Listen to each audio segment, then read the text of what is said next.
Terima kasih Anda masih menyaksikan Kompas Petang, Saudara. Banjir dan longsor yang terjadi di 3 provinsi yakni Aceh, Sumatera Barat, dan Sumatera Utara menewaskan 72 orang. Upaya penyelamatan terhadap sejumlah warga yang terjebak banjir dan longsor terus dilakukan oleh tim SAR gabungan.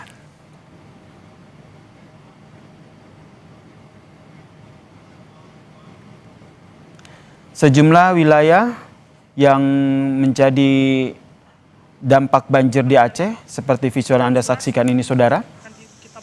Ini adalah bagaimana upaya yang dilakukan oleh TNI Gabungan yang membantu warga yang terjebak banjir di Desa Puntayut dan juga Desa Munasah Pulo, Kecamatan Sawang, Kabupaten Aceh Utara. Anggota TNI mengevakuasi warga yang terjebak, Saudara. Pasien rumah sakit patah tulang, lansia dan juga balita dievakuasi ke tempat yang aman menggunakan perahu karet. Penyelamatan ini, Saudara, dilakukan secara hati-hati karena arus banjir yang masih deras. Saat ini sedang berjuang.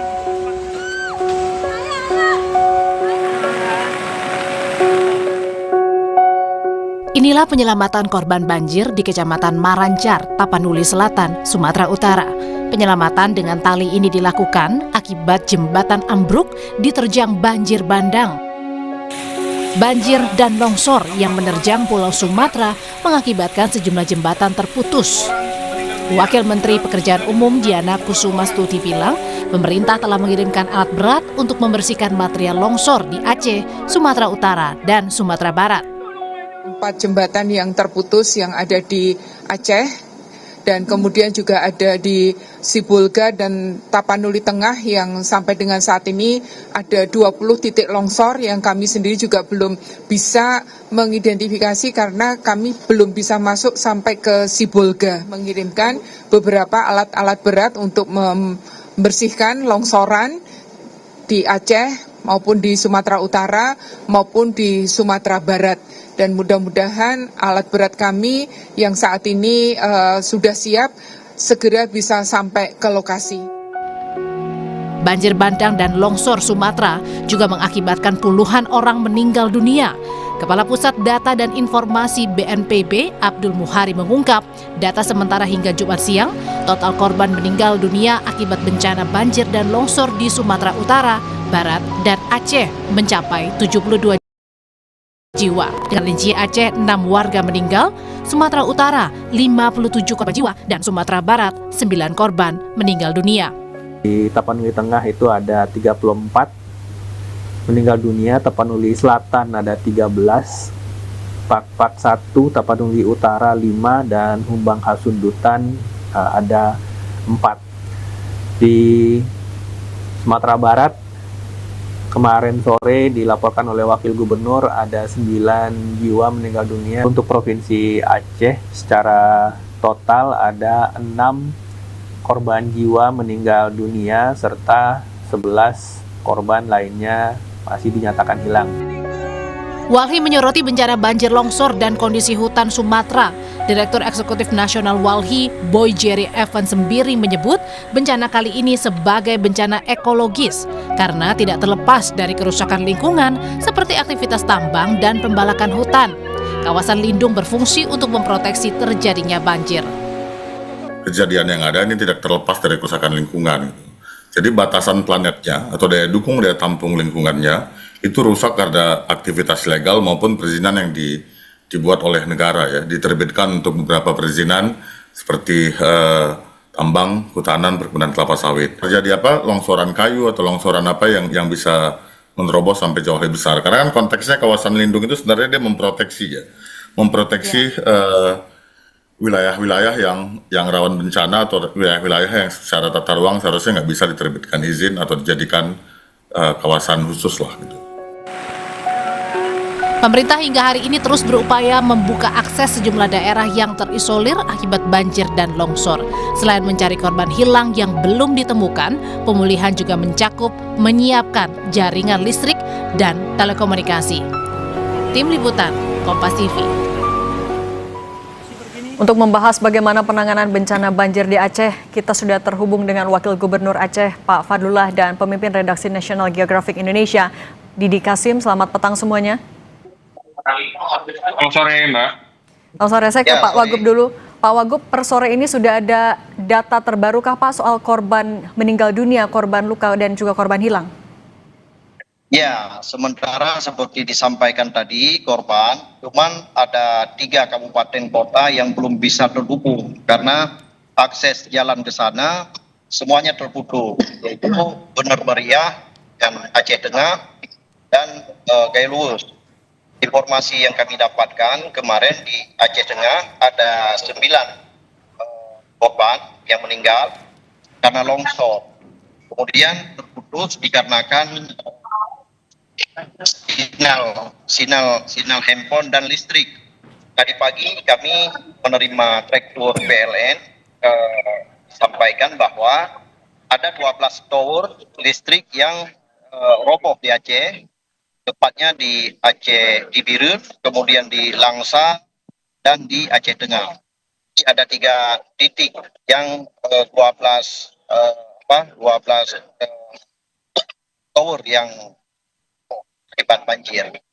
Jadi situasi kami saat ini hanya di beberapa tempat saja yang ada sinyal dan begitu juga dengan arus listrik. Jadi tidak semuanya yang ada arus listrik. Oh, ini ada info terbaru yang kami dapatkan, meninggal 10 orang urusan ini. Halo? Dan masih adanya 3 wilayah yang terisolir. Apa yang dilakukan secara cepat dari Pemprov? Ya, kami pertama dengan PLN tadi pagi agar segera bisa arus listrik normal kembali. Hari ini ada 3 Hercules yang didatangkan dari Jakarta untuk peralatan listrik. Kemudian kemarin ada 2 Hercules. Rencananya besok pagi akan dipakai helikopter, ada 4 helikopter yang dari PLN untuk membawa barang ke lokasi. Itu yang penanganan tentang listrik. Sedangkan untuk penanganan yang lainnya kami lagi berusaha menerobos jalan-jalan darat, tapi nampaknya tidak memungkinkan, tetap harus lewat udara. Kami menunggu jalur udara. Mungkin besok cuacanya kalau apabila semakin bagus, solusinya mungkin kami akan memakai pesawat seperti pesawat susi air untuk mengantar bantuan ke Bener Meriah dan Aceh Tengah, juga Gailurus. Oke, Pak Didi, 3 provinsi secara bersamaan diterjang oleh bencana hidrologi. Nah, Anda melihatnya sejauh mana ini disebabkan oleh cuaca ekstrim dan sejauh mana ini karena kerusakan lingkungan? Sebetulnya ini saling terkait ya, Mbak, ya. Artinya ketika cuaca ekstrim bertemu dengan lahan yang rapuh, ya selesai sudah gitu. Jadi memang ini memang kita tidak Sumatera ini rapuh gitu ya. Kerapuhan itu memang banyak terjadi di pilihan-pilihan buruk kita di pengelolaan hulu. Jadi, nah kebetulan kita ketemu sama anomali cuaca yang memang kita tidak bisa kontrol gitu ya. Siklon, badai dan sebagainya. Ketika curah hujan begitu tinggi, daya dukung lingkungan, yang semestinya secara ekologi itu bisa menjaga itu sudah kehilangan daya jaganya terhadap bencana itu menghilang karena pilihan-pilihan buruk yang dilakukan oleh manusia juga gitu. Pak Wagub izin. Oke, Pak Wagub. Oke, prioritas pertama tentu adalah penyelamatan manusia soal warganya. Sudah 21 orang, yang kehilangan 29 orang. Boleh diulang lagi Pak Wagub izin? Ya, ini data terbaru yang kami dapatkan, yang meninggal dunia sudah 21 orang, sedangkan yang kehilangan sudah 29 orang. Oke, 21 orang meninggal dunia. Oke, Pak Wagub, tentu prioritas sekarang adalah untuk menyelamatkan manusianya, menyelamatkan warga. Tapi dengan masih adanya hujan yang turun, masih ada potensi cuaca buruk, bagaimana mitigasi juga dari Pemprov terkait potensi bencana susulan? Ya, kami lakukan beberapa langkah. Pertama dulu, tadi kami mendapatkan informasi ada bantuan dari pusat. Kami harus bisa menerobos dulu ke tempat masyarakat yang terisolir saat ini. Memakai perahu karet, kami lagi menunggu kedatangan perahu karet. Cuman tadi sempat berkontak sebentar dengan wilayah Bener Meriah. Mereka di sana memang terputusnya per kecamatan, bukan hanya terputus di tingkat kabupaten, tapi di setiap kecamatan mereka tidak bisa bergeser. Ini tidak ada pilihan lain. Memang kalau untuk menerobos sana harus lewat udara. Yang paling tepat ya mungkin pakai helikopter, itu yang paling tepat untuk bisa mengantar bantuan. Oke, evakuasi Iya. Oke, baik, itu evakuasi yang jadi fokus dulu sekarang. Nah tadi Pak Didi, tapi dengan ini adalah kaitannya juga dengan kerusakan lingkungan. Apa yang bisa dilakukan dalam waktu dekat mengantisipasi adanya potensi bencana susulan? Ya, kita harus segera memulai dengan rencana restorasi ya, Mbak. Kami fokus Memulihkan adalah tutupan yang hutan. mana yang bisa kami lakukan. Izin Pak Didi sekarang, izin Pak Wagub sekarang ke Pak Didi dulu. Ya, silakan. Baik, Mbak. Jadi memang kita mau tidak mau kita harus memulai program restorasi pulihkan tutupan hutan. Lalu kemudian juga memperbaiki tata ruang. Sekaligus juga program literasi, perbaikan tentang komunikasi, pemahaman tentang masyarakat di hilir juga harus tahu kondisi hulunya, bukan hanya melihat banjir ketika sudah datang gitu. Jadi penegakan hukum saya pikir itu juga salah satu yang harus diperkuat. Jadi memulihkan tutupan hutan itu adalah sesuatu yang harus kita mulai ulang, dan perbaiki tata ruang itu juga adalah sesuatu yang harus kita lakukan, kita tata lagi ulang. Oke, pemulihan